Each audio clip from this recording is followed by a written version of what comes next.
Talent matters a ton in fantasy football, but so does coaching. We're going to tell you why next.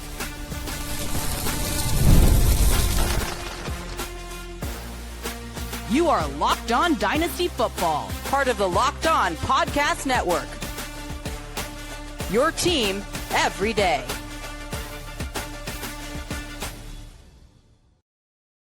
Welcome back to the Locked On Dynasty Football Podcast, part of the Locked On Podcast Network. Your team every day. We'd like to thank you for making us the #1 sports podcast network. I am your host, Marcus Mosher. He is the Fantasy Football Hall of Famer, Michael Fabiano. And on today's show, we're going to talk to you about some lessons that we learned from the 2025 season, including some veteran running backs that you maybe shouldn't ship off right away. We'll talk about rookie tight ends.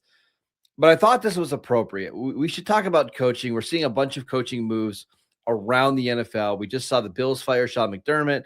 We saw the Dolphins hire Jeff Hafley. We saw the Titans hire Robert Saleh.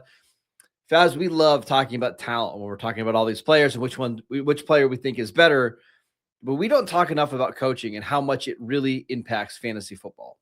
Yeah, that's exactly right. Sometimes we just see talent and we see upside and we see maybe past numbers and we overlook what's changed. And so I think the perfect example of this, I think there's a couple, but we'll start off, and we've talked about this. Like Baker Mayfield in 2024 had a career season. He had 4,500 passing yards. He had 41 touchdowns. He was one of the best quarterbacks in fantasy football. And that was under Liam Coen when he's the offensive coordinator for the Bucs. So obviously we all know that Coen left Tampa Bay and then went to Jacksonville and became their head coach. So Baker this past year without Coen, 807 fewer yards through the year, 15 fewer touchdowns. And he had 94 fewer points. Okay, Coen goes to the Jags. Guess who has a career year? Oh, it's Trevor Lawrence. He had his best season in real and fantasy terms. He was fourth among quarterbacks in points. He had over 338 fantasy points. He averaged just about 20 points per game. He was phenomenal. Nowhere in anyone's rankings was Baker Mayfield behind Trevor Lawrence. And that also fits in the dynasty as well. More people were high on Mayfield than they were on Trevor Lawrence. We didn't factor in Cohen's impact, not only on Mayfield because he left, but Lawrence because he was there now. And there was other things too, personnel. The Jags had a lot of wide receivers who kind of busted out. And we didn't really see the Parker Washington thing coming, I don't think, this season. But that's a big example. And there's more of why coaching really matters when you're talking about, especially in cases where players are coming off these big magical seasons and all of a sudden the guy who's calling the plays for them is gone. Ultimately, I think regression is almost guaranteed. Now, it's not always easy to nail which coaching hires are going to be good or bad for fantasy players, but there are a couple of them that felt really obvious during the last cycle. And I'll give you a perfect example. Jaxon, Smith-Njigba went from Ryan Grubb, where he couldn't say anything nice about him during the Pro Bowl. Somebody asked him about him, and he kind of just stopped talking, to Clint Kubiak. And all of a sudden, he goes from a good receiver to an all-pro receiver. That is the difference that coaching can make, because I don't really think JSN is all that different of a player. And I don't think 2024 Geno Smith is all that different than Sam Darnold. But you get a coach in there that knows how to utilize his players, knows how to get them in certain spots of the field where they can be the most dangerous. And that's how you get a wide receiver one season like Jaxon Smith-Njigba just posted. Yeah. And I also think we have to factor in when you're talking about talent evaluation. And I'll give you the perfect example, Ashton Jeanty. We were gaga over him. Gaga. Okay. He was a top 3 pick in Dynasty. Everybody loved him. He was maybe the most attractive, or at least one of the 3 most attractive fantasy running backs in Dynasty. And even in redraft, he was a first-round pick. We all overlooked Pete Carroll, 74 years old, and maybe the game had passed him by. We overlooked that Chip Kelly was the offensive coordinator. And instead of looking at some of the negatives, we looked at more of the positives and thought, well, Chip Kelly's had success with running backs in the past, but his last stint in the NFL was in 2016 in San Francisco, and we kind of all know how that ended. So again, and Jeanty wasn't terrible, but he wasn't what we thought he was going to be in year one. And so once again, that's a big factor in this. Ben Johnson, another perfect example. Caleb Williams, year one. Matt Eberflus, nah, he was okay, wasn't great. Caleb with Ben Johnson busts out. And all of a sudden now we've got really good potential sleepers / breakout players in Chicago. Big part of that, Ben Johnson. There's also coaches out there that we think are good NFL coaches that aren't necessarily good for fantasy. Like, I'll give you an example with like Mike Tomlin and the Steelers, right? Tomlin has this track record of, getting his team to win over 8 games every single season, but he plays a brand of football that's incredibly slow and conservative. And you get into these games and you can't trust any of the tight ends, even someone like DK Metcalf, who was a wide receiver 2 over the last couple of years, basically unplayable in the second half of the year. Tomlin's a good coach, but not a good coach for fantasy and dynasty. And that's the difference. And when we look at some of these hires across the NFL, like I think Jeff Hafley in Miami could be a good coach. Do I think that's great for Devon Achane? Absolutely not. Going from Hafley to from Mike McDaniel to Hafley, I think is a big downgrade. And I think we need to remember that when we're doing our dynasty rankings, when we're making our trades, and when we're doing our rookie drafts. Yeah, and we've seen Robert Saleh now as the head coach of the Titans. I don't really understand that hire at all. Saleh was a complete failure in New York, but I mean maybe it's just the Jets, right? I mean that could potentially be it too. But one thing to keep an eye on is that if Mike McDaniel doesn't get a head coaching job, why wouldn't he go to Tennessee? He's got a tie with Saleh from their time together in San Francisco. You work with a young quarterback in Cam Ward, and suddenly that may be a win from a fantasy perspective. So right now we're not sure because Saleh hasn't announced who his offensive coordinator is going to be.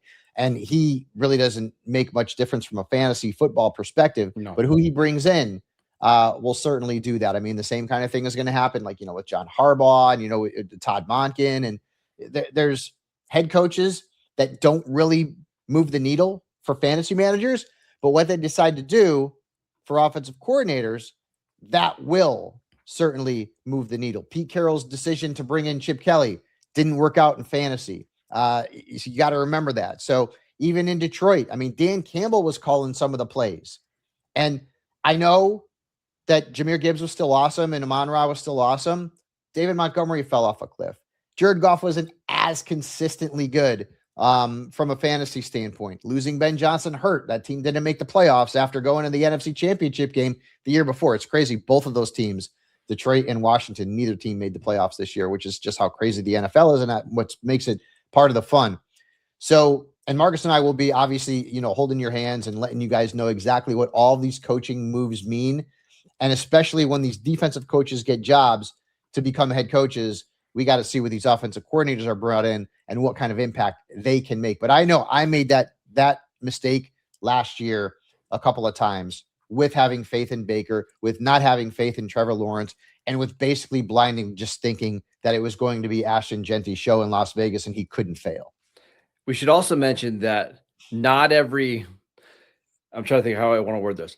There can be bad coaches in the NFL that are good for fantasy or average coaches. And I'll give you an example.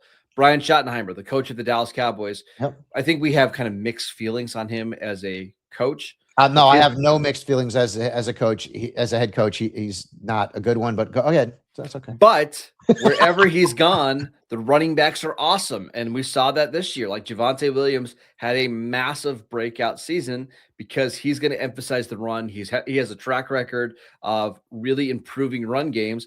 And I would say Arthur Smith is another one. Arthur Smith has had a long history of getting running backs to play way above their heads. And we saw that this year with Kenneth Gainwell had the best year of his career. Jill Warren played really well when he was on the field.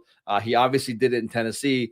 So it's not only the elite coaches like Sean McVay and Kyle Shanahan and Ben Johnson that can greatly impact your fantasy leagues. Yeah, no doubt. I mean, listen, you want to bring in, I know Greg Roman got fired, but when he came to LA, we kind of liked that for their running backs. I mean, so you've got Kevin Stefanski. We talked about it. I mean, how much higher can Bijan Robinson's value go? Yeah. But look at what running backs have done under Stefanski's watch in Cleveland, right? I mean, we talked about it. One year he had two guys who were in the top 11 in fantasy points, Kareem Hunt and Nick Chubb. So it definitely matters. And again, we're going to be talking about that throughout the offseason because we have, 7 teams at the time of this recording that still don't have a head coach. It's wild. All right, let's talk about rookie tight ends because there was a day in Dynasty football where you never even thought about spending a first-round pick on a rookie tight end because it was going to be years before they would produce. That's not the case anymore. We'll discuss that position next. This episode is brought to you by Indeed. If you've ever hired someone who looked good on paper but wasn't the right fit, you know how important that is.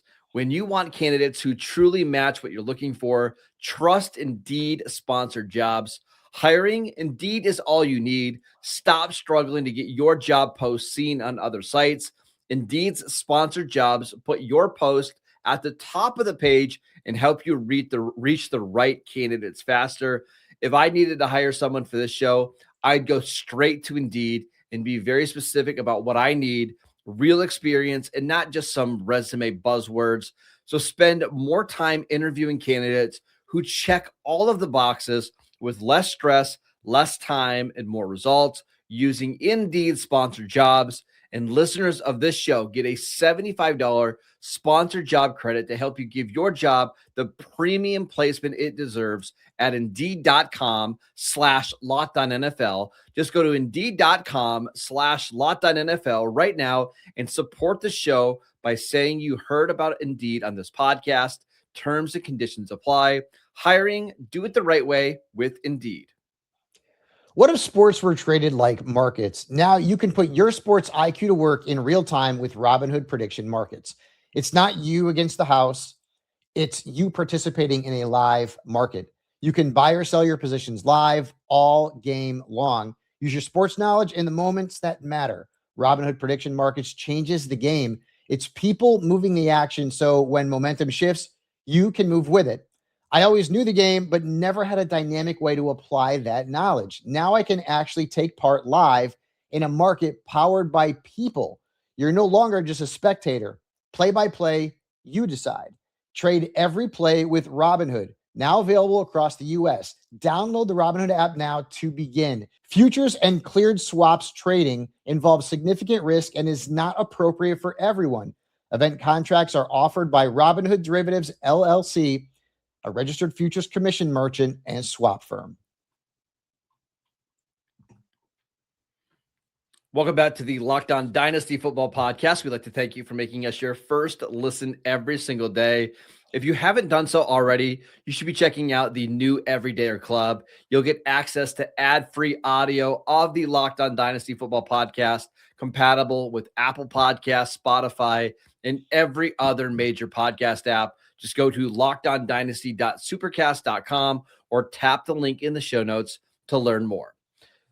All right, Fabs, let's talk about rookie tight ends because it wasn't that long ago where these tight ends would be drafted in the first round of the NFL draft, and we would want no part of them in our dynasty leagues. Like I remember I think it was the O.J. Howard and David Njoku draft. I think it was 2017. And we liked those guys as talents, but they just weren't being drafted higher in our rookie drafts, and rightfully so. Look how long it took David Njoku to break out. It never happened for O.J. Howard, but it seems like the tide is changing here. Yeah, I mean, you can go back to the greatest tight ends in the history of the NFL. In the rookie year, they didn't really do anything. Sometimes it just takes a few years, but that's not the case anymore.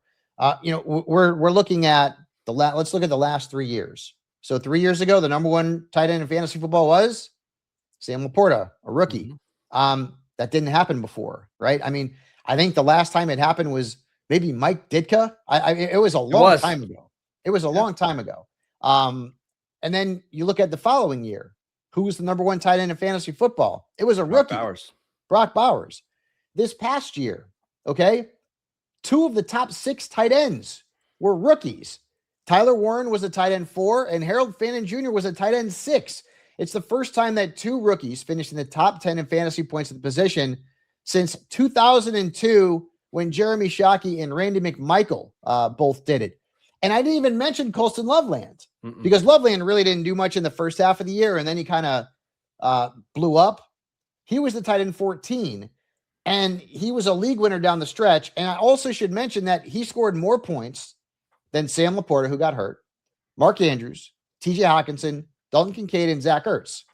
All those guys in redrafts were drafted ahead of him, and they were all very big names that people probably would have started ahead of Colston Loveland regardless of what the format is. So now we have to, as Yoda once said, unlearn what we have learned. Yeah, I'm a Star Wars dork. Only the old stuff, Shocker. though. Some of the Shocker. new stuff I don't love. But now when you see tight ends coming into the pros, you can't just simply overlook them and think, it's a rookie tight end. They never do anything. Marcus and I used to do that, 5 years ago. Can't do it anymore. We're starting to see a trend of younger players at the position making an impact. And I mean, I didn't even mention we like Terrence Ferguson, right? I mean, there's going to be some other players who maybe didn't hit or show significant flashes in year one that could potentially hit in year two or down the road.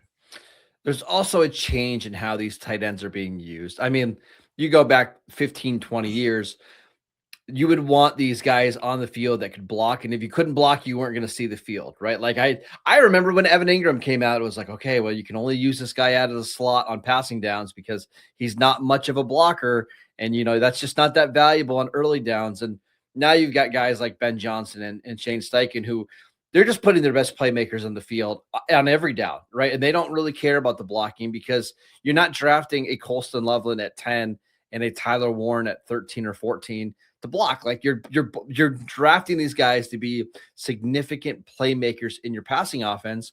And we're not getting into the rookie draft stuff yet, but there's a player from Oregon, Kenyon Sadiq, who's like a 225 pound tight end. He doesn't block at all. We don't care, right? He's going to be drafted high because of his receiving ability.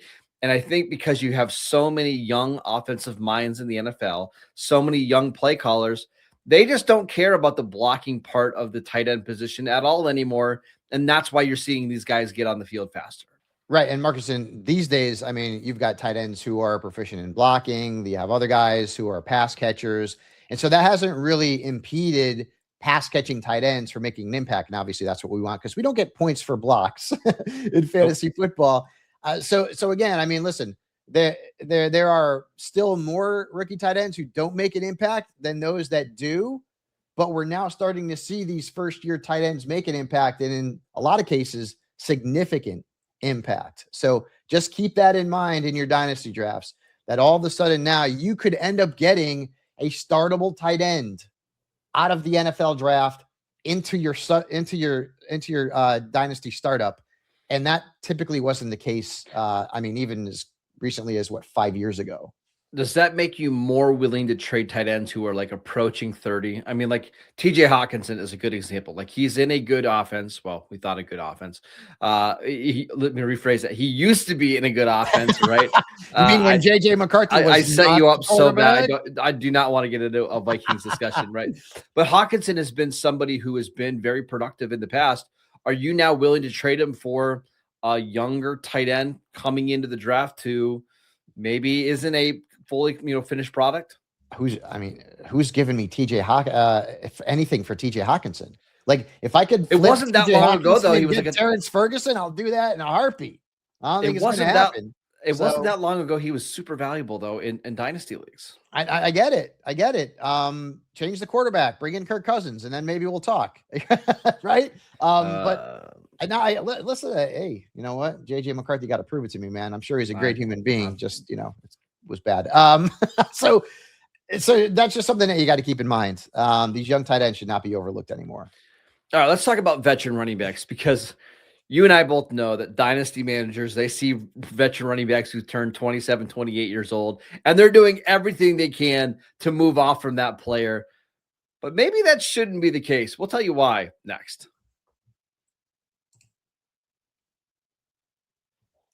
Kicking off the year feeling good is a goal, right? And honestly, hydration is the easiest win. When I stay on top of it, my energy, my focus, and my mood all level up. But let's be real.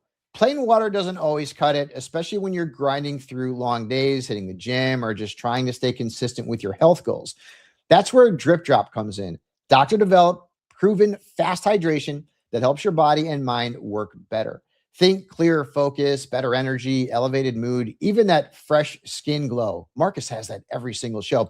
I've been using Drip Drop as part of my daily routine, and it's honestly a game changer, not just for workouts, but every single day. I love that it uses a precise ratio of electrolytes and glucose for rapid absorption, delivering 3 times the electrolytes and half the sugar of leading sports drinks. And it also tastes really great. They actually sent me some of the grape flavored ones, and I dig it. It's really good. And there are actually 16 original flavors and 8 zero sugar options to choose from.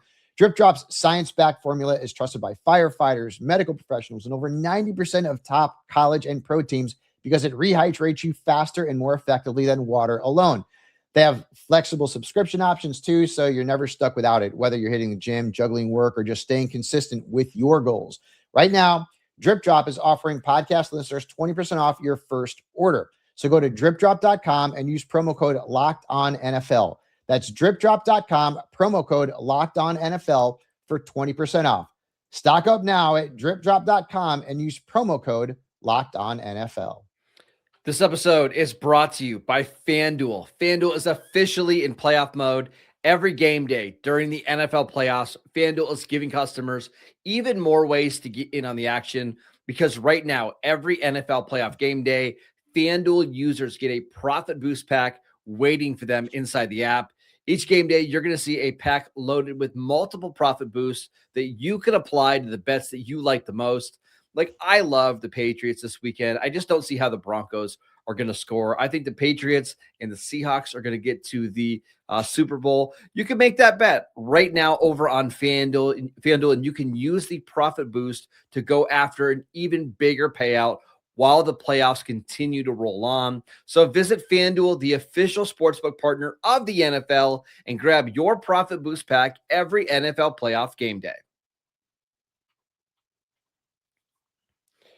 Welcome back to the Locked On Dynasty Football Podcast. We'd like to thank you for making us your first listen every single day. Fabs, let's talk about veteran running backs because we had several veteran running backs that switched teams this offseason that ended up having a big impact. Now, it's actually the second offseason in a row because in 2024, you saw guys like Saquon Barkley, Derrick Henry, Josh Jacobs all switch teams, DeAndre Swift. But we saw like lesser names this offseason move, and a lot of them had big-time seasons. Yeah, I think one of the things that people will, especially in Dynasty, is we like the shiny new toy, right? We love the shiny new toy, which is the rookie. And you can't forget about veteran running backs and the situations that they've been put in, whether they've been an incumbent or maybe they switch teams like Marcus just mentioned. And I think the biggest example of that was this past season, because how many rookie running backs landed on teams that either already had an incumbent starter still in his prime or maybe added someone like in the Chargers, right, with Najee Harris. Now, I loved Omarion Hampton coming out of college, and I still have a high hopes for him. But Najee Harris, when he was healthy, which wasn't very long, I mean, that was kind of a committee situation. Hampton was getting more touches, but Najee was getting his. And remember, Najee didn't do much in the preseason or in camp because he had the issue with the fireworks with his eye. Suddenly, you're looking at Omarion Hampton as a guy that you hope to break out in year one, but he didn't. And then he got hurt after Najee got hurt, and suddenly Kamani Vidal looked really good. So the Chargers used him more. New England, Ramondre Stevenson still in the prime of his career. They bring in Travion Henderson, and everyone in fantasy overlooks him. There's no way in heck that he is not going to, Mike Vrabel not going to use Travion Henderson. Travion Henderson was not a startable asset in fantasy for a lot of the season. Now, when Ramondre Stevenson got hurt, Henderson stepped up. But the second Stevenson came back, he was back to being the starter. And who's been the best offensive player for the Patriots in the playoffs? It's been Ramondre Stevenson, right? RJ Harvey came in after the Broncos had signed J.K. Dobbins, and everyone poo-pooed J.K. Dobbins. Not me, but everybody. And then what happened? J.K. Dobbins ran with that job and was very good. RJ Harvey didn't make an impact until Dobbins got hurt. And Dobbins may be back, by the way, this week. That's something to keep in mind against New England. Caleb Johnson, same thing. Najee Harris is gone. It's only Jalen Warren, Kenneth Gainwell, ho-hum. Caleb Johnson was the biggest bust in Dynasty this season. The biggest one. It wasn't even close. So we can't just push aside players. I mean, I remember when Steven Jaxon got drafted by the St. Louis Rams at that point, and he was clearly the best running back in that class. But who was still there? My buddy Marshall Faulk. So in year one, Steven Jaxon didn't do a whole heck of a lot in fantasy because Marshall was blocking his way. A lot of people thought, Marshall Faulk is past his prime and Steven Jackson's going to usurp him. It didn't happen. So we got to just remember that. So when this draft class comes in, the running backs, hopefully they land on teams where there's opportunities. Like the kid out of Notre Dame, we'd love to see him go somewhere where he could just be the starter right out of the gate. Like, I don't know, Kansas City, right? I mean, if he's going to be. Which means, well, honestly, Kansas City might be the perfect example. Like, I could see Jeremiah Love getting drafted by Kansas City and Kareem Hunt still getting all the short yardage. Kareem Hunt's a free agent, though, I believe. So he'll be back. I mean, I don't and see Pacheco's a free agent, too. So that backfield could look very different. Yeah. But I think the point here that we're trying to make is that just because the shiny new toy gets drafted to a team, don't automatically assume that the veteran running back is going to step aside. These are human beings who are competitive. And Ramondre Stevenson was not going to let Trevion Henderson just take that job away from him. He was going to fight. And Stevenson's had a really good year. All right, last thing before we go. And I'm going to send a bow out of this conversation. I love this. Because nobody uses kickers in dynasty leagues, or at least nobody that has a brain. Tell me why kickers are still very important in fantasy. Maybe if you had a brain, you would value certain kickers. I'm going on mute. Go ahead. Certain kickers. Okay. And I get it. They are the joke of fantasy football. But this year, I'm going to give you some stats because I love stats. Jason Myers had 195 points. That was more than all but 2 tight ends. He outscored every tight end that wasn't named Trey McBride and Kyle Pitts. He had more points than Ladd McConkey, DK Metcalf, Jalen Waddle, Deebo Samuel, Brian Thomas Jr. Okay? Now, I think Myers was a bit of an outlier. So I'm not going to argue my point with him. Where I am going to argue it is with Brandon Aubrey and Kaimi Fairbairn. Aubrey was drafted, and we're talking about redraft at about 154. And he's not going to get picked by dynasty leaguers very high. But why not? Okay? Because you shouldn't have them in your league. That's why. Then don't call it football. He was drafted, okay? He was drafted behind so many duds that are just offensive skill positions that it was insane. You would have much rather wanted to have Brandon Aubrey or Kaimi Fairbairn. I put Aubrey, Fairbairn, and Myers in a list of flex players based on PPR scoring. All right? Jason Myers finished 47th in fantasy points. If you're in a 12-team league, you could do the math. Where should he have been drafted based on what he finished with? Kaimi Fairbairn finished 50th. Brandon Aubrey finished 60th. Cameron Dicker was 72nd. He had more points than David Montgomery, Khalil Shakir.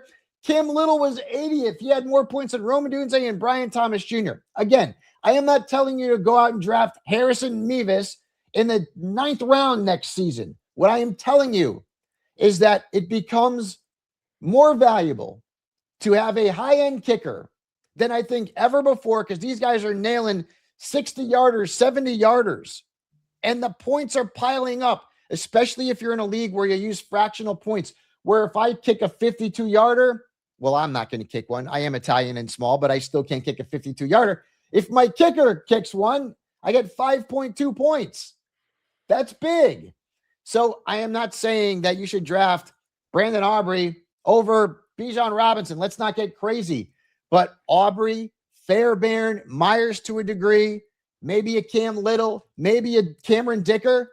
If you start drafting these guys in round 9, round 10, you can't put them in the same category as, well, I'm going to wait on a kicker and I'm not going to pick one until the last pick because there are kickers out there that can help you. I just told you about 4 who legitimately finished in the top 70 in points this past season. Don't have kickers in your dynasty league. Stop it. Stop it. It's not fun. Why? Nobody else does it. If you have Brandon Aubrey, I mean, what? That's not a huge advantage. Why have tight ends though? Tight Well, ends, because they tight ends stink now. because they're for the members most of the part. offense. I want to know from our listeners, do Come you on. guys have kickers or defenses? I want to know this. Do you guys have kickers or defenses in your dynasty leagues? I know I don't play. I play in some wild leagues, right? Like some really, really Yes, you wild do. leagues. Not even wild enough to have kickers or defenses. Tell us what you guys think. We would love to hear your responses. I want the hate. Let the hate flow through you. All right. Oh, Like you're Emperor gonna hear it. Don't Palpatine worry. said to Anakin Skywalker back in Revenge of the Sith, I will fight you over this. That would Tight end be. kickers matter. I would understand that reference if I was a nerd. All right, that is it for today's show. We'd like to You thank may you not for be a Star Wars nerd, but my friend, the nerd designation fits us both. Yes, that's true. Thank you for listening to the podcast. Make sure you subscribe and follow so you get all of the latest episodes. And if you never miss an episode, the Everydayer Club is built for you. Get Locked On Dynasty ad-free plus members-only Discord access and so much more. Head over to lockedondynasty.supercast.com to join the club. And for those of you on video, we can send you the first ever 24/7 national NBA YouTube channel. And on audio, make your second listen the Locked On NFL podcast. Follow Fabs on Twitter at Michael_Fabiano. I'm at Marcus_Mosher, and we'll see you right back here tomorrow.